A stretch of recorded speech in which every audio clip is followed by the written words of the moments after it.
cosas del espacio. En síntesis, fue una persona muy importante a nivel de la física y de las ciencias. Y él era un obsesionado en el estudio, pasaba gran parte del día estudiando. Eso no significa de que nosotros seamos así como él, ¿verdad? Sino de que nos invita de que cada materia, cada oportunidad para estudiar, lo veamos como algo maravilloso, porque vamos acumulando saberes y vamos comprendiendo de mejor manera nuestro entorno, nuestra realidad. Así que con esa frase vamos a arrancar con la primera lámina al respecto. La agenda de esta primera clase teórica, les voy a pedir de que lo anoten en su cuaderno. Y luego de anotar la agenda van a anotar lo de tema, fuerza y fuentes de campo magnético, por favor. Así que como agenda de este día vamos a desarrollar como primer punto presentación del tema, fuentes de campo magnético. Segundo punto, desarrollo y ejemplificación en la vida cotidiana de estos dos temas que son bastante interesantes.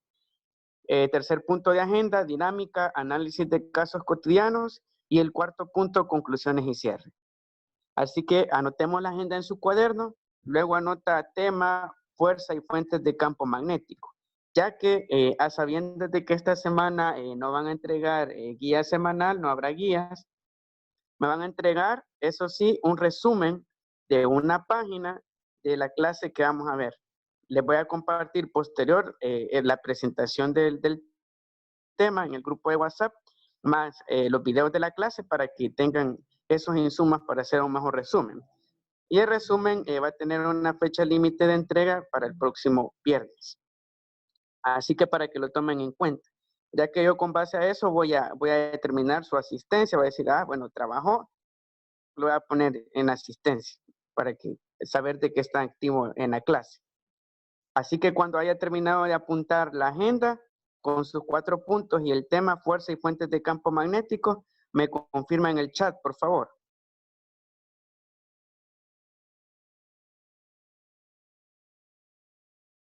Me confirma en el chat cuando lo hayan terminado. Hay que copiamos los 4 puntos. Sí, los 4 puntos de agenda y el tema fuerza y fuentes de campo magnético. De ahí, si gustan, van tomando ideas claves. Si vamos un poco rápido, como les mencioné anteriormente, les voy a facilitar la presentación en el grupo de WhatsApp de la sección para que lo tengan al alcance. Me confirman entonces en el chat para dar paso al siguiente punto.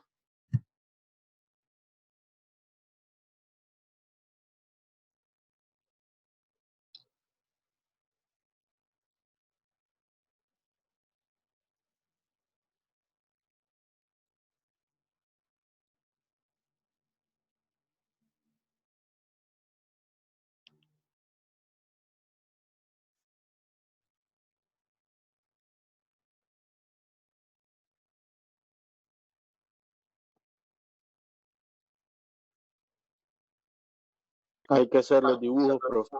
No, solo la agenda, solo la agenda. Muy bien, ya anotamos la agenda. Gracias, Shirley. Solo la agenda, los 4 puntos y el tema fuerza y fuentes de campo magnético. De allí les voy a explicar. Gracias, Funes, excelente.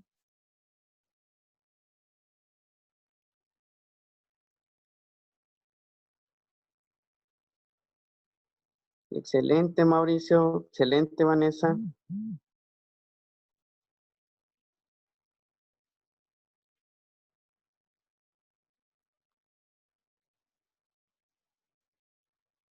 Excelente, Kevin, Ricardo, excelente. Vamos a arrancar entonces con el tema. Si no lo terminaron de anotar, como les mencioné, posteriormente se los voy a facilitar en el grupo. Así que vamos a arrancar con el tema. Como les mencioné, vamos a abordar el tema de fuerza y fuentes de campo magnético. Para iniciar, vamos a hacer una retroalimentación general de qué es esta cuestión del magnetismo y la electricidad.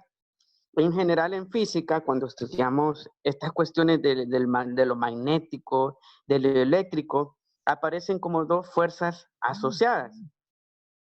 Como todos sabemos, lo magnético se refiere en esencia a los imanes. Cuando hablamos de los imanes, nos vamos a referir a un objeto magnético que tiene un campo magnético. Todos sabemos de que los imanes se pueden pegar a objetos metálicos o de igualmente si están en el mismo polo se repelen. Ahora vamos a lo eléctrico. Lo eléctrico sabemos de que es la corriente, la que hace recargar la pila de nuestro teléfono celular, la que nos permite encender el foco de nuestra habitación, la que permite prácticamente la actividad productiva, incluso de nuestras propias familias, funcionar. Ahora bien, cuando nos adentramos al magnetismo y a la electricidad, podemos decir de que ambas se generan una a la otra. Y específicamente hablando de esa, como ustedes pueden leer en el recuadro azul, nos dice de que las fuerzas características de los imanes, que son el ejemplo más puntual del magnetismo, se denominan fuerzas magnéticas. Los imanes tienen fuerza, pero ustedes dicen, pero no se le ve el músculo, no nos referimos a ese tipo de fuerzas, sino a fuerzas que pueden ser atractivas y repulsivas, y que la corriente eléctrica, que todos sabemos es un flujo de electrones, determina lo que es la magnitud de esas fuerzas magnéticas. Como ustedes pueden ver acá en esta imagen, tenemos el imán asociado a un flujo de corriente eléctrica y precisamente el imán podemos hacerlo más fuerte aún a través de una inducción de corriente eléctrica. O sea que cuando hablamos de el magnetismo, hablamos de que son campos, o sea, de que cubren una cierta área de esas fuerzas, porque ustedes saben de que un imán tiene cierta área en el cual atrae al objeto, pero si está lejos del objeto no lo atrae o no se adhiere a él, debido a de que estas fuerzas magnéticas son a corta distancia y que dependen prácticamente de la corriente eléctrica. Esa es su base fundamental. Vamos a pasar entonces a la siguiente lámina. Cuando hablamos del magnetismo, vamos a hablar un poco de sus antecedentes. Como todos sabemos, todas las cosas tienen su historia. Y esto, lo del magnetismo, no es algo que le surgió a alguien así de la nada, o que de repente alguien encontró un imán en la naturaleza, o que encontró algún objeto que poseía magnetismo de repente, no.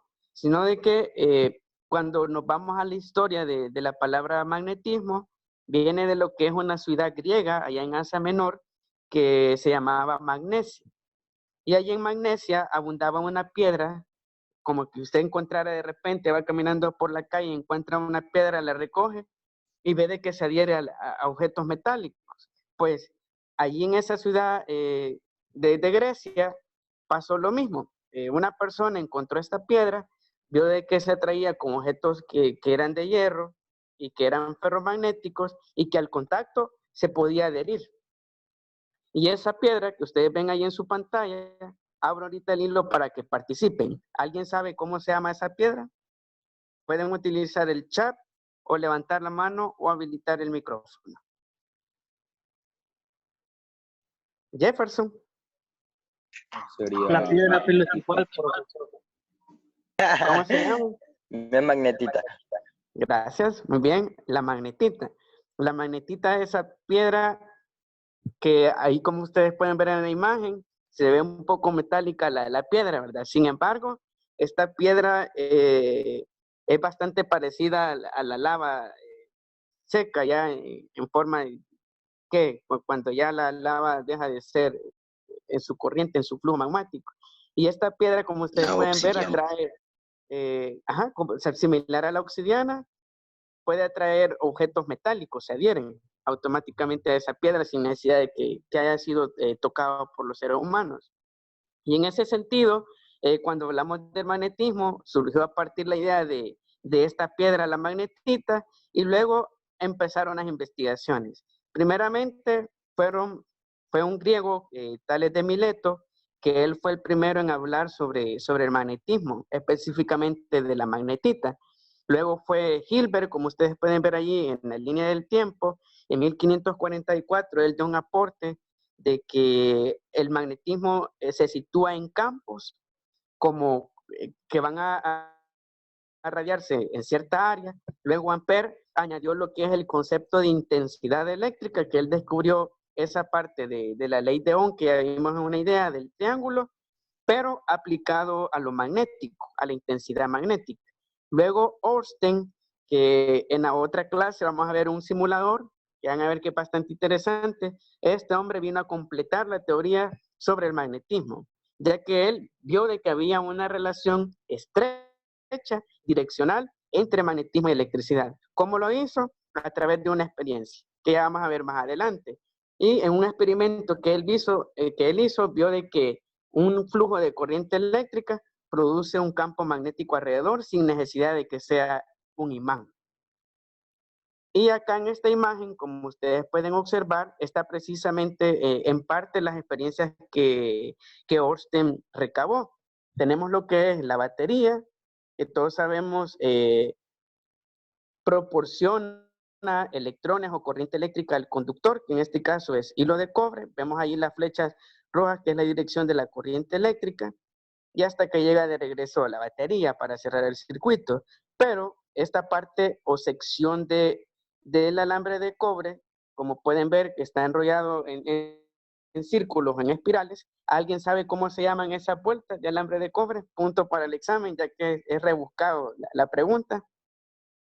Le doy un punto para el examen, que me diga cómo se llaman esas vueltas de alambre de cobre. Puede levantar la mano o comentar en el chat. De las dos cosas, de las dos formas es válido. ¿Alguien tiene alguna idea de cómo se llama esa forma del alambre cuando está enrollada así, en forma espiral?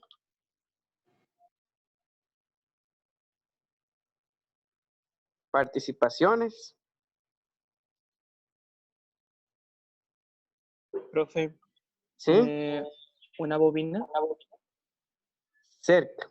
La bobina tiene de esas vueltas de alambre de cobre, pero tiene un nombre en específico. Se le dice vueltas, pero tiene otro nombre. Profe, no son en espiral.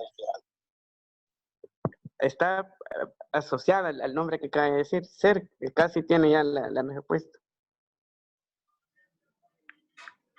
No sería onda. Cobre espiral. Cerca, tiene medio punto. Resistencia, dice Ashley, no. Estas vueltas se llaman espiras. Las espiras son vueltas de alambre de cobre que se encuentran en una bobina, un transformador o incluso un ventilador un motor de un ventilador. No sé si ustedes han visto destapado un motor de un ventilador, pero en el interior hay mucho cable o alambre de cobre enrollado de esta forma. Pues esta sección del alambre de cobre en este circuito produce un campo magnético similar al que se produce un imán. Esas líneas que ustedes ven en celeste, que parece como una manzana cortada a la mitad, esa forma que es un toroide, allí está el campo magnético. O sea, si usted acerca un clavo y está dentro del área de esas líneas celestes, se atraen, se pegan a lo que es esta sección del alambre de cobre en forma de espiral, ya que se ha magnetizado o ha creado un campo magnético debido al flujo de corriente eléctrica, ya que lo que investigó Ornstein fue precisamente esto, de que la corriente produce un campo magnético. Imagínense qué interesante. O sea que no es necesario un imán para tener el magnetismo, sino de que con la pura corriente y espirales podemos hacer campos magnéticos muy intensos. Vamos a pasar entonces a la siguiente lámina. ¿Algún voluntario que me lea el primer párrafo puede levantar la mano y participar? Yo voy a valorar mucho la participación en las clases. Brian, ¿puede habilitar su micrófono, por favor? Permítanme. Vaya, la primera parte dice: el estudio del comportamiento de los imanes pone de manifiesto la existencia en cualquier imán de dos zonas extremas o polos en donde la acción magnética es más intensa. Para dirigir los polos de un imán se les denomina polo norte y polo sur. Esto sucede en todos los imanes, independientemente de la forma que tengan. Excelente, muchas gracias. Y en ese caso, cuando hablamos del magnetismo, el objeto magnético por excelencia son los imanes. Y como todos sabemos, en los imanes hay dos zonas muy especificadas, muy delimitadas, en las cuales concurren estas fuerzas. Y cuando hablamos de esas dos zonas, hablamos de los polos. Todo objeto magnético va a tener dos polos, polo norte y polo sur. Incluso nosotros como tenemos cargas eléctricas circulando en nuestro cuerpo, también generamos un campo magnético, así como el imán, pero no tan intenso, ¿verdad? Ya que las personas no se pegan a nosotros, no las atraemos, pero tenemos magnético, que son en referencia a esta teoría. Y en ese caso, como pueden ver, sin importar la forma del imán, pueden ver ese imán en la imagen A, que es bastante deforme y irregular. Ahí tenemos delimitado el polo norte y polo sur. De igual manera tenemos en el B, que es una barra, el imán, tenemos norte y sur. Y en el caso del C, que es un imán en forma de U, tiene norte y sur. Pero ahora les hago la siguiente pregunta al respecto, que es bastante curioso. ¿Qué creen que pasaría si este imán C, que tiene polo norte y sur separado en cada uno de sus extremos, lo cortamos a la mitad? ¿Creen de que solo quedaría en una mitad solo norte y en la otra mitad solo sur? ¿O qué pasaría? Siempre se diría la fuerza, profe, entre polo norte y polo sur. Alexandra, ¿puede habilitar también su micrófono? Gracias. Quedaría neutro, profe. Puede ser. Jefferson. Como se partiría la mitad en los dos trozos, quedaría un polo norte y un polo sur. Muy bien. Y en ese caso, cuando hablamos de esta situación, suponiendo de que hiciéramos esa prueba, pues hay algo curioso, que es tan curioso de que incluso la ciencia aún no le explica. Y es de las cosas que son bastante filosóficas. Lo que sucede cuando usted corta la mitad del imán, que está en forma de U, en la parte del norte automáticamente o de repente va a tener también el polo sur. Y en el caso de la parte que solo tiene sur, en el otro extremo, cuando usted lo corte, de inmediato va a tener el norte. Pero ¿cómo es posible eso? Si en la U solo hay norte y sur y están separados. Esa es la incógnita de la ciencia, que hay muchas cuestiones sobre estas fuerzas atómicas. Sin embargo, podemos llegar a separar norte y sur ya únicamente a nivel atómico, cuando separamos el electrón y el protón, ya que la carga positiva, ¿de dónde sale? ¿Del norte o del sur?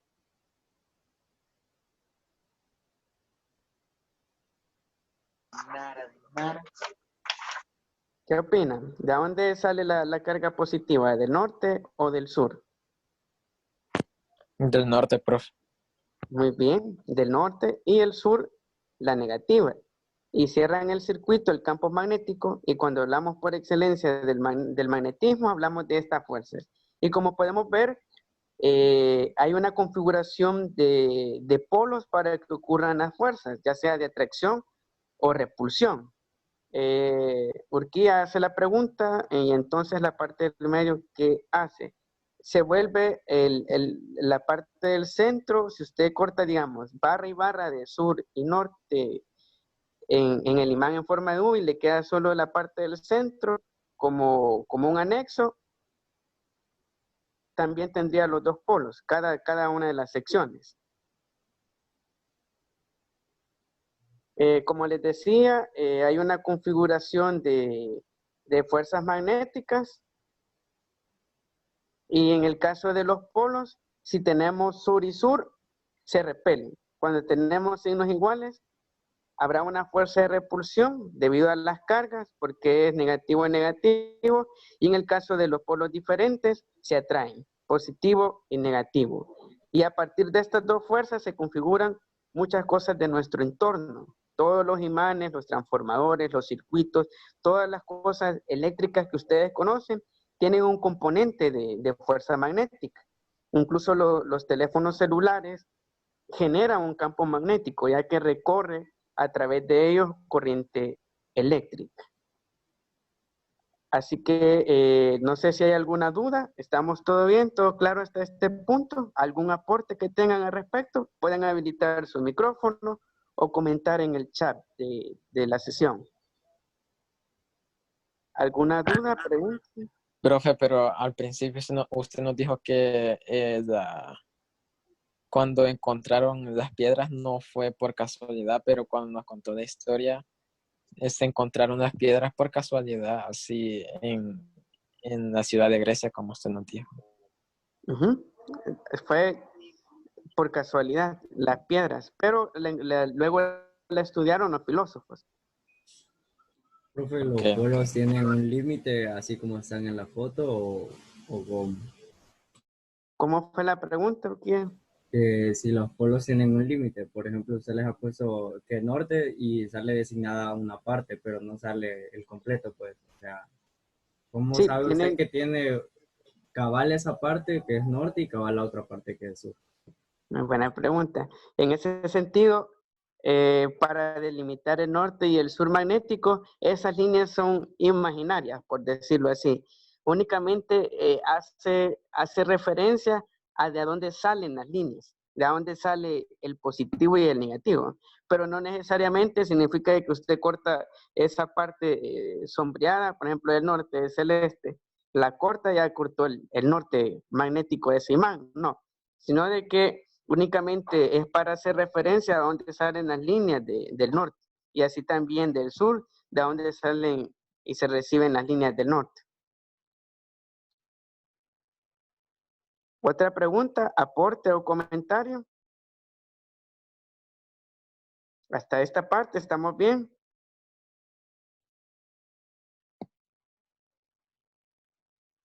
Alexandra, está levantando la mano. Si tiene alguna opinión, pregunta. Vamos a avanzar entonces con la siguiente lámina. Ahora vamos a hablar un poco de la aplicación de lo magnético a objetos de la realidad. Y cuando hablamos de ello, vamos a hablar del planeta Tierra.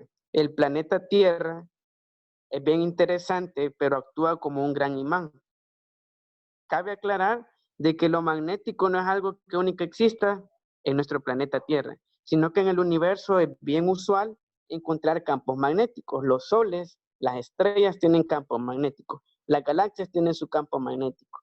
Un agujero negro tiene su campo magnético, ya que cuando hablamos del campo magnético va a depender de las cargas. La electricidad produce lo magnético. Y en ese sentido, acá podemos ver de que en el planeta Tierra tenemos el sur magnético y el norte magnético. Pero si ustedes se fijan, lo magnético no corresponde a lo geográfico. ¿Qué significa eso? De que allá en el polo norte, allá más allá, un poco más allá de Alaska, en lo más nórdico del planeta, no se encuentra el norte magnético, sino de que está el sur magnético. Y en el caso de el norte magnético, se encuentra en el sur geográfico, allá por Argentina, la Patagonia, hasta los confines del planeta, en lo más estrecho del planeta, ya que los polos magnéticos en el planeta Tierra están de cabeza, están invertidos. Es como que si usted invirtiera el imán y le queda el norte magnético, lo que es en el sur de la Tierra, y le queda el sur magnético en el norte de la Tierra. Y precisamente la polaridad de la Tierra es producida por la energía eléctrica que proviene del Sol. Como ustedes saben, el Sol, esa luz que ustedes y que todos sentimos del Sol a diario, cuando amanece, esa energía lumínica no solamente es simple luz, sino de que también transmite lo que es carga eléctrica. Y esa carga eléctrica es la que forma el campo magnético de la Tierra.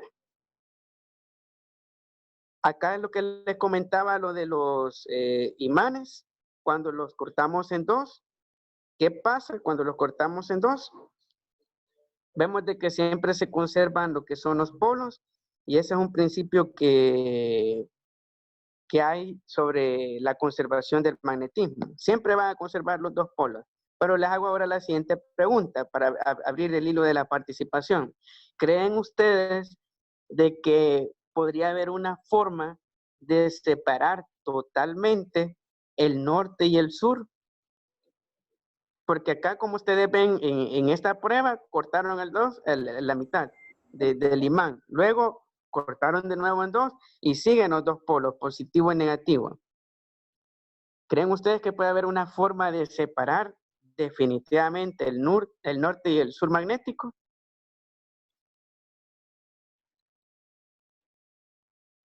¿Qué opinan?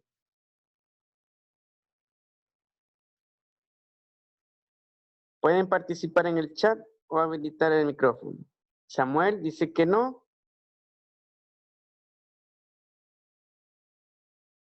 ¿Qué opinan? Pienso que no, profe, porque mientras más se vaya cortando, ese lado positivo y negativo siempre va a ir quedando. Muchas gracias por su opinión. Otra opinión que tengan al respecto. ¿Creen que habrá una forma? Pues, Yo creo que sí hay una forma, profe, pero no la sabría. Pero me imagino que algo tiene que ver para separar. muy bien, gracias, Brian. Y precisamente sí se pueden separar, pero ustedes se pueden preguntar, ¿pero cómo? A nivel atómico.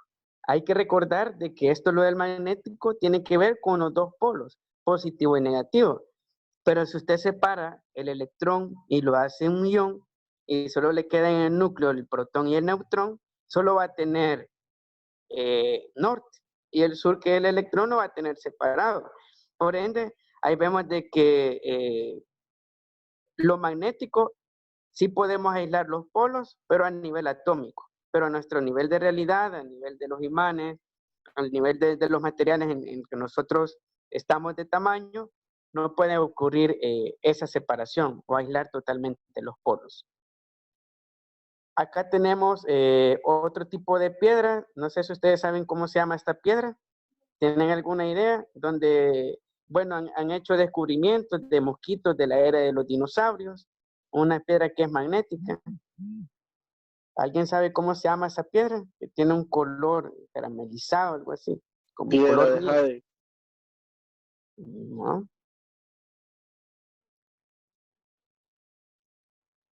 Esa piedra se llama ámbar.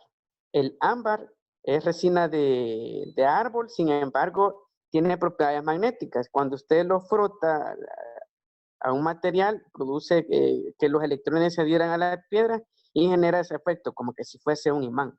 Se puede magnetizar la piedra, debido a que es un material ferromagnético. Acá también tenemos otros ejemplos de esa atracción que hace con las plumas. Para efectos para que salgamos temprano de esta sesión, porque ya casi es hora, de igual manera la sesión me acaba de avisar de que ya se está agotando el tiempo.